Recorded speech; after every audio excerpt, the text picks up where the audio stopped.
Kelompok dari Imaduddin Al-Bantani tidak sekalipun diberi kesempatan walaupun hanya untuk pegang mic.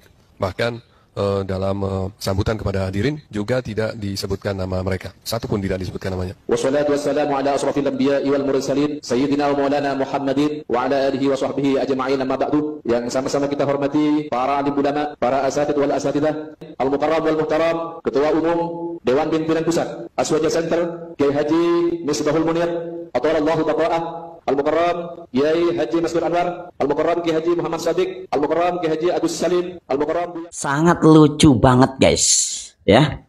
Ketika Ki Imaduddin datang dengan si Mogi didampingi dengan mukimat lainnya guys dalam suatu acara pengajian, ya.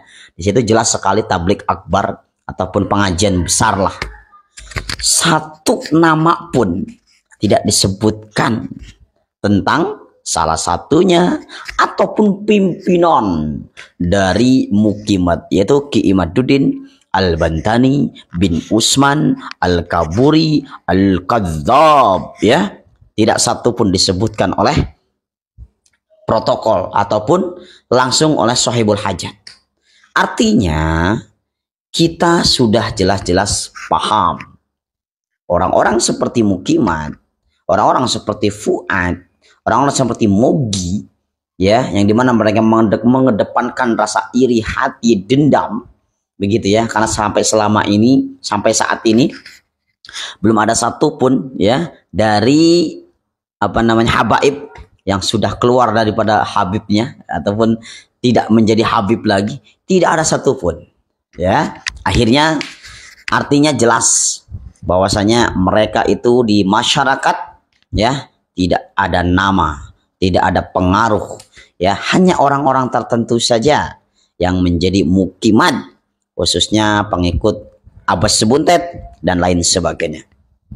Jadi kita harus paham sebenarnya guys, ya, mengenai apa yang disampaikan oleh protokol tadi ataupun kata-kata sambutan tadi.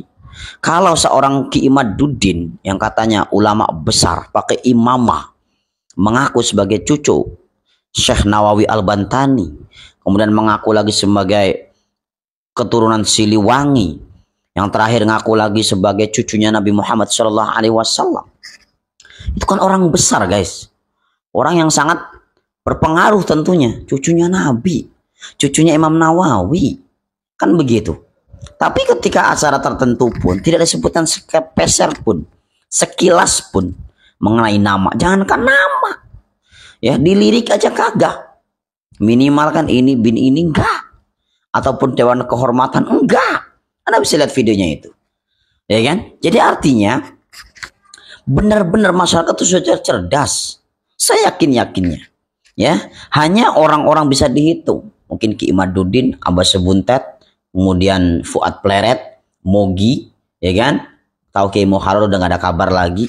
Mungkin hanya orang-orang itu, ya kan, yang mereka itu berkuar-kuar, marah-marah, ya kan, sampai saat ini.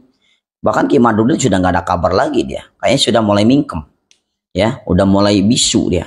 Tidak seperti si monyet botak yang kita sedang viralkan untuk dipolisikan dan dipenjarakan, seperti itu, ya. Jadi sekali lagi kita sudah cerdas, masyarakat sudah waras, ya.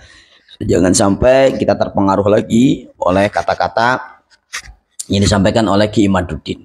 Jadi jujur sekali, ya, sebenarnya itu Ki Imaduddin dan kawan-kawan itu sudah nggak laku lagi, ya, di masyarakat. Udah nggak laku artinya apa? Ya nggak berlaku. Mau ngomong apa kek, ya kan, nggak bakal didengarkan kecuali orang-orang tertentu seperti channel misalkan KBN Nusantara lah. Kemudian apa tuh yang dari kejadian-kejadian itu pembenci para habaib.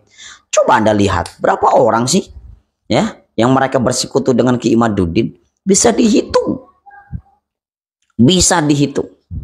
Berbeda dengan para muhibbin. Coba Anda sebutkan, ya kan, pesantren-pesantren yang katanya begitu kan tidak boleh mengundang para habaib, mayoritas pesantren besar, ya kan. Sidogiri bagaimana ceramahnya dari Kiai Idris Romlinya, dari Gus Wafinya, ya kan. Kemudian pesantren mana lagi, Gus Kausar Ploso, itu pesantren luar biasa. Gus Kausar menjunjung tinggi para habaib, bahkan beliau selalu mengatakan, ya, bahwasanya apa namanya, kita ini harus menghormati para habaib Ba'alawi karena kita mengambil ilmu dari mereka.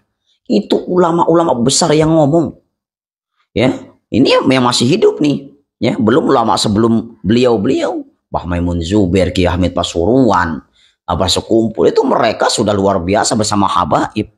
Jadi kalau kita berpikir sekali lagi ya mengatakan bahwasanya habaib itu rungkat, habaib itu musuhnya Indonesia, coba sebutin satu aja. Mana habib yang memusuhi orang Indonesia, merusak rakyat Indonesia? Sebutin. Saya yakin nggak ada. Begitu ya. Anda bisa lihat pesantren-pesantren mayoritas pendidikannya habib, guru besarnya habib. Malang, Jawa Timur itu ratusan coy, yang lulus sudah ribuan. Darul Hadis itu pengasuhnya siapa? Habib Abdul Qadir Balfaqih, Habib Abdullah Balfaqih, sampai sekarang Habib Muhammad Balfaqih, cucunya menjadi ulama-ulama besar. Mana coba yang katanya perusak NKRI? Mana katanya para habib itu hanya merusak saja di Indonesia? Buktikan, nggak ada. Mana Habib Bahar ya, yang katanya paling gahar, suka marah-marah ini dan itu. Anda lihat bagaimana pesantrennya, santrinya banyak, gratis, begitu ya. Masalah ini dan itu saya tidak ada urusan. Yang penting para habaib berperan penting dalam kehidupan, khususnya dalam dunia pendidikan Islam. Pondok pesantren hampir seluruhnya adalah para habaib, hampir ya. Ini jangan diplesetkan lagi nih, wah ini ya, enggak. Ya meskipun banyak yang bukan habib. Saya mondok di pesantren habib ya, mondok bukan di pesantren habib di Jawa Tengah ya, atau Hidayah Tegal ya, Kiai Armia, saya ke sana. Darul Hadis Malang, saya ke sana. Ya ke Cilacap, udah menjadi makanan para santri. Nggak ada sekalipun memisahkan antara ini habib, ini bukan habib. Selagi itu guru yang ngajarkan kita, begitu kan? Bagaimana kebenaran tentang Islam harus kita ikuti, harus kita hormati dong. Jangan sampai ya tadi menjelekkan, menghina para habaib kita sehingga ilmu kita tidak ada berkahnya dalam kehidupan. Dan itu sudah nyata dalam kehidupan kita. Anda bisa lihatlah ya, salah satunya Kiai Muharrar ya, bagi saya dulu luar biasa Kiai Muharrar itu. Ngajinya luar biasa ini dan itu, orang segan. Yang kedua Kiai Ihya Nur Ihya, bagaimana beliau ketika menghina para habaib. Sekarang buka channel baru dia, channel YouTube ya kan, dihina para YouTuber aswaja, khususnya para santri. Kiai Muharrar katanya pembuat kitab ini dan itu arba'in, dikritik mereka. Dulu nggak ada kritik-kritik kiai. Kenapa? Karena damai sentosa. Karena dia berani mengkritik para habaib. Yang gimana habaib gurunya para santri, para kiai, harus terima dong dikritik. Ya kan? Kiai Muharrar, di mana sekarang wibawanya? Kiai Nur Ihya, di mana sekarang wibawanya? Anjlok semua. Apalagi satu lagi si botak monyet biadab, si Fuad ini. Ya, seakan-akan nggak ada harga dirinya. Ngomong orang jijik lah, Habib Bahar jijik, Habib Rizik jijik. Muka dia sendiri menjijikkan. Kan begitu ya. Jadi ya ini berawal dari polemik nasab sebenarnya. Yang dimana polemik nasab ini sudah selesai menurut saya. Tidak ada urusan begitu ya, tapi ya tadi selalu disinggung dan gaungkan oleh geng Mukimat, meskipun mereka sudah mulai padam redup ya, kecuali si botak yang satu ini. Seperti itu guys ya. Mudah-mudahan kita bisa memahami ya tentang keadaan alam saat ini ya, yang sedang tidak baik-baik saja. Dan mudah-mudahan aparat pemerintah Prabowo Subianto, presiden kita, bisa menjadi penengah kebijakannya sehingga menyelesaikan masalah itu, khususnya untuk Fuad Pleret ya. Mudah-mudahan segera ditangkap ya.